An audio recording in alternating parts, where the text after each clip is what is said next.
let's find the interval of convergence of this series. Now, my a sub n plus 1 term is going to be negative 3x to the n plus 1. So I'm going to do the ratio test. So a sub n goes on top. Now I'm going to leave off the negative because with the ratio test, remember, you take the absolute value of the terms.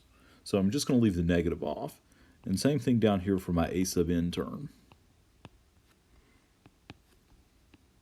Now let's break this one on top up into 3x to the n times 3x to the 1 power. On the bottom, we've got 3x to the n. These guys cancel, and we're left with 3x. So remember, what we have to do now is take this. Whenever this is between 1 and negative 1, it's going to converge. So you take this, and you make its absolute value less than 1. That's the same as saying that 3x is between negative 1 and 1. And if you multiply all three sides by a third, you get x is between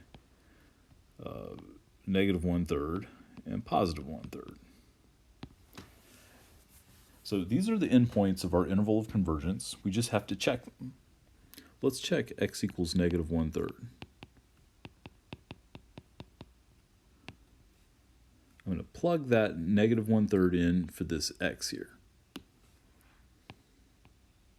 So I've got negative 3 times negative 1/3, all that to the n. Well, that gives me 1 to the n.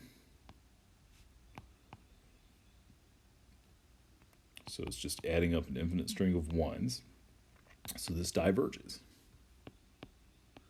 Now we have to check x equals positive 1/3. Again, I'll replace the x up there with 1/3.